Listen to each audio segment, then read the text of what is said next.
Cricket is my passion and I cannot avoid it. Hello and welcome to another episode of Cricket Talk Show with Anish Sajan. Today we have a very iconic all-rounder from Sri Lanka, a player with a solid batting temperament, a bowler with a nagging skill. Let's welcome the one and only Sri Lanka's Angelo Matthews. Hello, Angelo. Hi, Anis. How are you? I'm good. And what about you? Yeah, very well. Thank you. So I believe you just came from the practice. Yeah, we just had a training session today and we played a game. So it was just a practice match. We just got back to the hotel. So how are things in Sri Lanka now? Yeah, looking very positive. I mean, the government has controlled it really well. I mean, and then now Colombo and the entire Sri Lanka is open. And it's up to the public now to stay safe. Brilliant. That's very good and positive news to hear from Sri Lanka. Now we will first begin with your Test career, Angelo. You made your debut in 2009 against Pakistan. Yes, that's right. Yeah. And in almost in your 7th Test, you were about to get 100, which you scored 99, where you got run out against India in Mumbai. Yeah. You remember that innings? Yeah, very well. That was a very disappointing Test match for me, purely because I couldn't get to 100, and also I think we lost that Test match too. So it was disappointing in both ways, but I'm glad that I at least got to 99. And if not for that sort of stupid run out, I would have got to that milestone. But life is such, you got to take it and move on. And then within 6 Test matches, you got your first 100. Tell us something about it. Yeah, it was a very special one. I remember that was in 2011 against Australia in Colombo, and one of my favorite grounds as well, SSC. I was able to come up against a strong bowling lineup. They had Mitchell Johnson. I think back then Peter Siddle played, Ryan Harris played. They had some great bowlers, and yeah, I'm glad that I was able to contribute with 100. Well, a first 100 is always special, and it shows that you belong to the Test arena. Yeah, definitely. Yeah, first one is very special, and because that gives you the confidence and that boost, and you clear your doubts, and you feel like you belong in there. So yes, that was a very precious moment for me. Your most favorite 100, I believe, must be the one in England, in Leeds, where you all went on to win that Test series. Yeah, definitely. I think again, purely because we won that series, and I was able to contribute by getting 100, and that was a very special series for all of us, because we were able to make history. And beating England in England is not an easy task. I mean, they've always been extremely difficult to beat, especially in England. And glad that the team was able to do it. You were the captain, I believe, in that series. Yeah, I was the captain. Yes. So it's always special when you lead from the front. Yeah, it does. It was very special because I was captaining and I had the lights of Sangakaras, Mahelas, Rangana Herats, and I got a lot of support from all of them, and even the other guys, even the younger guys. We played as a team, and we were able to defeat England.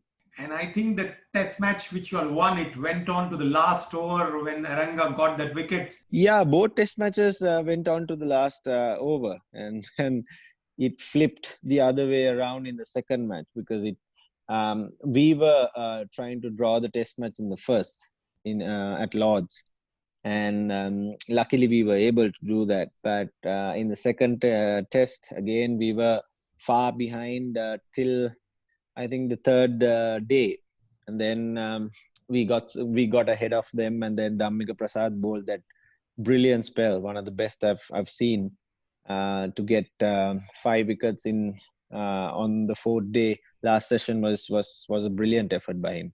And who can forget your double hundred you recently got against Zimbabwe? Yeah, it was one of the toughest, I would say, because it was a very, very slowish wicket, and also Zimbabweans didn't give anything away. I mean, they were pegging the ball on the right areas all day, and they gave nothing away. I mean, even though they were tired, they were out on the field for a good 5 sessions. I was made to work extremely hard. Yes, some will say, it was against Zimbabwe and all that, but if you watch the match, I didn't get any loose balls as such. I mean, when the bowlers get tired, they tend to give you a few loose balls, but Zimbabwe were very disciplined, and they knew their strengths. They packed the field in front, and they were just bowling at the stumps. And I had to sort of work extremely hard and run hard to get those runs. So it was a very tough one. Well, that's what you call about temperament, which separates the men from the boys. You have a solid test average of 49.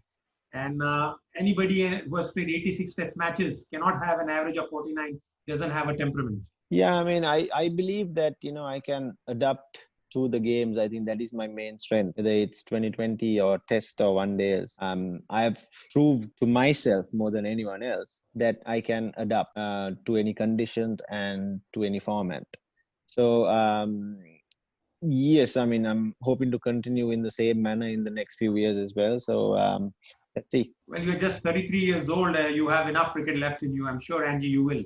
Thank you. Yes. Thank you. Now, coming to ODI, your first decisive innings was against Australia, where you and Malinga had a partnership and won the series, won that match, and then went on to win the next ODI. Tell us something about that. Yeah, that was a very special moment for me, because that was my first match against Australia, and that was my first match in Australia in any form. Not even in the under 19s or 18 levels I haven't played. So that was my very first game in Australia, and I was up against a very strong Australian side. And then once we lost 8 wickets for 109, no one would have thought, we could win the game from there. Not even us, me and Malinga. So we wanted to just have a bit of fun, take the game on, and we just wanted to play our shots. And then it was like a power play anyway. So we just took the power play just for the name's sake, because it was a power play for us anyway. They had all 9 fielders in the circle and just 2 outside, but we had this thing called the batting power play, where the batters can opt for 5 overs of power play. So we just took that, and then we started connecting the ball really well, and Lasith was also batting really well. And then Lasith said, I'm finding a bit difficult to face Mitchell Johnson, so you take care of him, and I will handle all the others. So we just communicated that to each other, and then I made sure that I didn't want to give Lasith any balls to face off Johnson. So he was batting really well. He was connecting. He was hitting big sixes, and then I was also connecting really well. And then once we got to a less than 50, then we thought, oh, really, we can win this game from here. And then, but we were saying we shouldn't panic. We shouldn't get nervous. We'll just bat the way we did the past 10-15 overs. And then we did exactly that. We didn't put a lot of pressure on ourselves. we played the same way as we did in the last 15 overs, and then we were able to finish off and win that match. And that was a very proud moment because we were almost down and beaten, and then from that situation to stand up and win the match was a tremendous effort, by the entire team. Well, not many teams go on to win series in Australia, and I believe that was Sri Lanka's first ODI series win in Australia. Yes, if I'm not mistaken, I think it is. Yes, we won the second game in Sydney again, if I'm not mistaken, and we played some really good cricket over there. As you know, as everyone know, Australia is a very tough place to play cricket, and then to win against them is also extremely tough. And really proud of the boys. Let's come back to now to the 2011 World Cup, which was played in India, Sri Lanka, and Bangladesh. Tell us something about the World Cup before we talk about the finals. Yeah, that was my first 50 over World Cup. I mean, I had played in 2009 and 10 before that, but 11 was quite a special one, especially because India and Sri Lanka hosted it, and we were playing in our own conditions, and we played some really good cricket. Even to get to the finals, and even in the finals, we got some really good cricket. And unfortunately, I got injured, and that was also one of my very disappointing moments. I was really looking forward to playing in the final after winning the semi-finals, but unfortunately, the quadricep tear kept me away from the final. But was this injury, you could feel it before the semi-final, like before the New Zealand game, or it happened in the game against New Zealand? Yeah, I couldn't even walk for 2 weeks after that. It was really painful, and it was quite a big tear. So the doctors also said, very unlikely that you could play because you're just 3 or 2 days away from the final, and then it's going to be really tough. And I tried my best, and I'm thankful that I was also taken with the squad to India, at least to see if I can play. But very unfortunate that I was not able to even walk at the time, and then it took me about 2 weeks to sort of walk properly and then start training. Well, I was one of the fortunate ones to be staying in the same hotel where you were at Taj, and I did see the disappointment on your face in the hotel lobby. But you see the difference what it made to the balance of the squad, that because Angelo Matthews couldn't play the finals, Sri Lanka had to chop and take 3 new players. I think one was Kapogedra, then you had the off spinner Sanjeev, I'm not able to remember his name. Suraj Randeep. And there was one more replacement who had come in. Tamin Vas also. Yeah.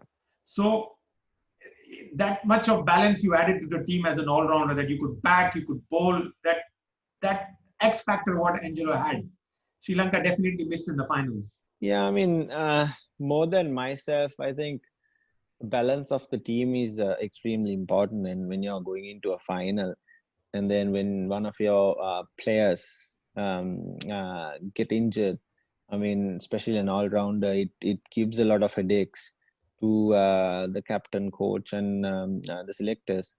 So yeah, I mean, it was an unfortunate incident. I couldn't have changed anything at the time because you really can't control injuries. But I was personally very disappointed to sit out of the World Cup. That was a very, very big occasion for me, and I was really looking forward to it. But unfortunately, I was not able to play. And when you had racked up 270 odd runs with a brilliant 100 by Mahela and had India 30 for 2, I believe the whole Sri Lanka believed that yes, we can win this World Cup. Yeah, but I still feel, if we had got about 320 runs with that Indian batting lineup, we could have still given a really good fight. Because obviously, as you all know, Indian wickets are flat as roads, sometimes, and then when a batsman gets going, it can be really difficult to stop. And then India had a gun batting lineup then as well. So yeah, I mean, Wankhede is it's quite a, it's not a massive stadium, but the ball stays hit when you hit it. So and the wicket was also pretty good. So I still feel to win and give a real good fight, we had to get about 320. We were about 20-30 runs short. Yes, we had our chances, but I think Gautam and Virat, I think, batted really well and got them through, and then MSD joined them and finished it off. But it was all in all, it was a good game. Oh yes, I'm sure people who witnessed the game will definitely say it was a tight game, even though in the end it did not look that much.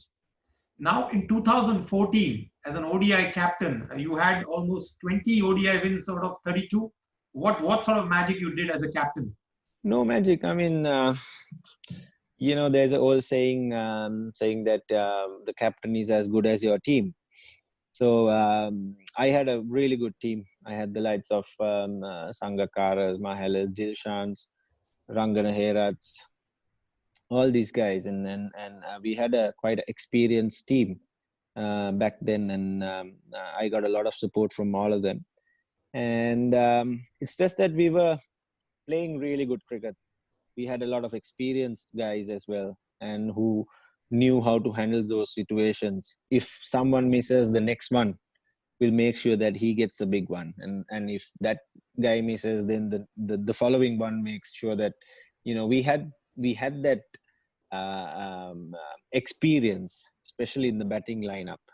And that's how we won most of our games, and we played really good cricket in that couple of years. And then let's talk about the 2014 T20 World Cup. Yeah, that was one of the biggest moments, and will always cherish that moment for the rest of my life, because winning a World Cup in any format is a massive achievement. And I think credit should go to the entire team. They played really good cricket. I remember we were in Bangladesh for more than 3 months playing a test series, and then the ODI series, and then the World Cup. And then I think we had about 3-4 days off in between. And I remember we won every single game in that 3 months against Bangladesh and against whoever we played in the World Cup. And that was a historical moment for the entire team, because we got used to the conditions really well. We played some exceptional cricket. We were able to beat India in the final. Again, we came up against a gun Indian team. We were able to keep them to a minimal score of 130, I think, if I'm not mistaken. And then we chased it down.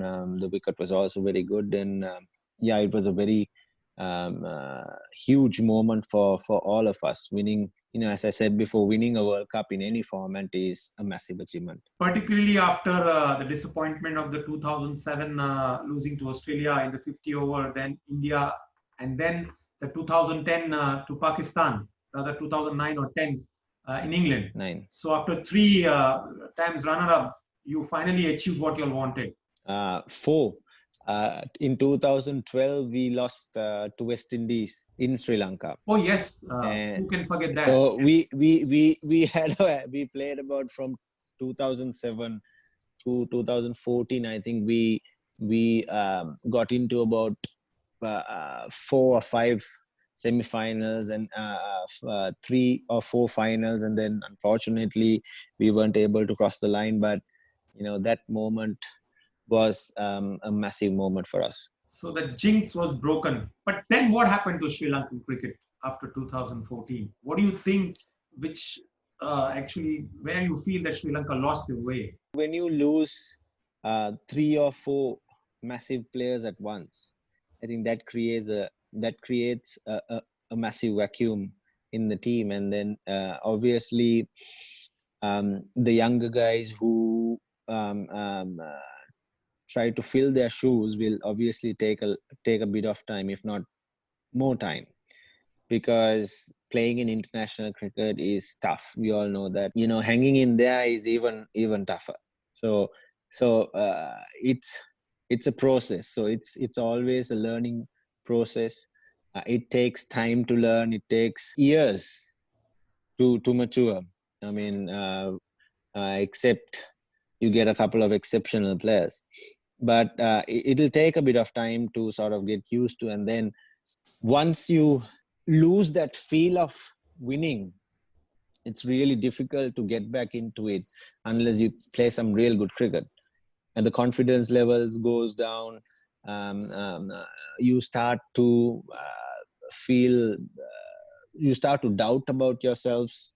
So that's, I mean, we had some rough times over the last few years, especially because I think we lost 3 or 4 very experienced players at once. I totally understand, Angie. In fact, before I come to the Sri Lankans' downfall in cricket, I forgot about the 2014 Asia Cup, which also was won under your captainship. That was also on high. So between 2007 to 2014, Sri Lanka played its best cricket. Yes. I wouldn't say Sri Lanka played its best cricket, because 1996 also, I think the entire team made the entire country proud. And that's where it all started for Sri Lankan cricket. Yes, I mean, we had some really good years over 2007 and 2014, where we got to, as I said before, quite a few finals and semi-finals, and we weren't able to get over the line, but then eventually we did. And yes, so that little period was really good for us. So, like you mentioned, that after losing a few good players, you need to rebuild the team, rebuild the confidence. And for that, I believe the youngsters need to be given a long rope. Yes, that's right. I think it's all about being consistent with everything. Over the past years, we had lots of chopping and changing as well, so that doesn't help. But we can't blame it on. We can't just keep passing the ball to everyone. I mean, we as players also need to take responsibility, as well as everything needs to fall in line. We all need to work as a group, and not only the players. I think the support staff, selectors, everyone. If we all have the same thinking, fall into a line with a clear goal, I think we can achieve greater heights. I'm sure Sri Lanka has the talent. It's all about probably regrouping once again and giving them the confidence. And probably maybe Angelo can come back as captain and show them and lead from the front as he did in the past. No, I think I had about 6 years of captaincy. See, I've lost a lot of hair as well. It's a really hot seat, and I enjoyed being the captain over the past years. But I think now it's time for the others to take over, and I can just be in the back seat and help everyone with whatever possible way I can, and share my experience and help the captains out. And yes, I mean, I'm just looking forward to play as a player, contribute in whatever way I can, and yes, let's take it from there. I remember seeing you last year for the T10, and I had never seen you so fit and slim as you were at that time. So I'm definitely sure that you worked a lot on your fitness, Angie. Yes, especially I have said this before as well. Just once, I mean, I had so much of injuries over the last few years. From 2016 to about 18, I had so much of injuries. And then one day I just woke up and I just said to myself, I need to change the way I train, change the way I eat, change the way I look at things.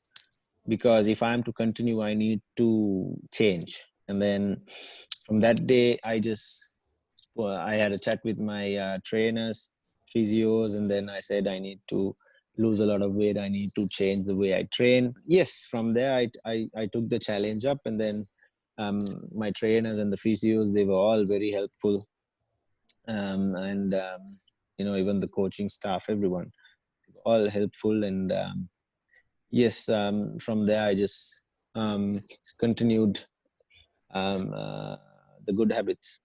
Well, we keep seeing your post on Insta, your fitness posts that nothing is easy, no shortcut to success. So we hope you keep going well, Angelo, on your fitness. Thank you, Anis.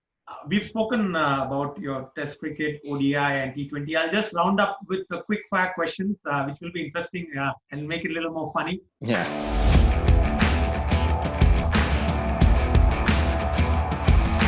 If you had to select between Arjuna Ranatunga or Arvind De Silva, who was the bigger legend, according to you? Let me put it this way. Arjuna was one of the very best captains that we've ever had.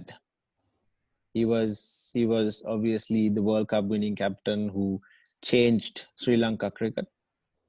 Aravinda, on the other hand, he was the best batsman that was produced ever by Sri Lanka. And even if you have a chat to Kumar Sangakkara, who's the most consistent batsman I've ever seen, he will say that Aravind De Silva is one of the best, if not the best, who was produced by Sri Lanka.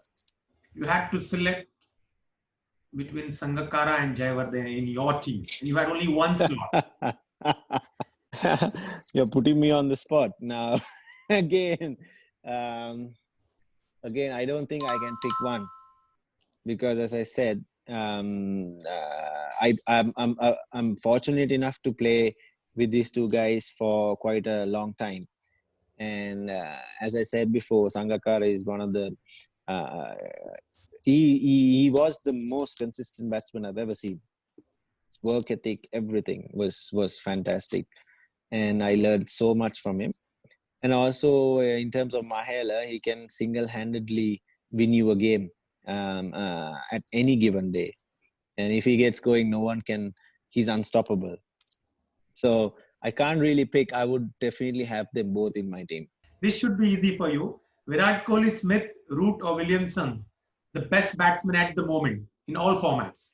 I would go with Virat. He's one of the most consistent guys after Sangakkara I've seen in all formats. Lasith Malinga or Jasprit Bumrah? I would still pick Lasith over Bumrah just purely because of his experience. But Bumrah is also one of the very best death bowlers going around these days. Let me put you on a spot once again. You had many legends in your cricket history. You had Arjuna Ranatunga, you had Arvind De Silva, you had Rangana Herath, you had Sangakkara, you had Jayawardene. I hope I have not forgotten anybody. I'm not talking about Matthews at the moment. I'm talking about the legends whom you have seen and who have played with you. When I was growing, when I was growing up, my idol was one of my idols was Aravind De Silva. Definitely, but if you want me to name a legend, all of them are legends. Okay. And I would say my role model was Aravind De Silva, but all 7 of them are legends. All these guys are legends. I totally agree with you. I mean, you cannot compare anybody with other player. You're absolutely spot on, and I really appreciate your answer. Wambatu Moju or Kukkul Mas curry. I hope I pronounced well about the Sri Lankan dishes. Which one of these you can eat the rest of your life? Definitely Wambatu Moju. If Angelo Matthews wouldn't have been a cricketer, what Angelo Matthews would have done in his career? Maybe a banker. Your favorite actor I was going to ask you is Amir Khan or Salman Khan? Shah Rukh. Okay, my last question for the day. I know we've had a long session. One thing, if Angelo had to correct in his cricketing career till date. Yeah, the training which I'm doing now, if I had done it earlier, that will definitely be the one I would change. Nothing else. Not the skills, nothing. It's just the training that I've been doing over the past 6 months to a year. I would definitely change that and do that very early of my career. Brilliant. Ladies and gentlemen, we had a wonderful chat with the legend himself, Angelo Matthews. Thank you so much, Angelo Matthews, for giving your time. We wish you the very best in your coming years of cricket. And I hope, we all come out of this pandemic and cricket is on its way. Thank you very much for having me, Anis. And I wish you all the very best and stay safe.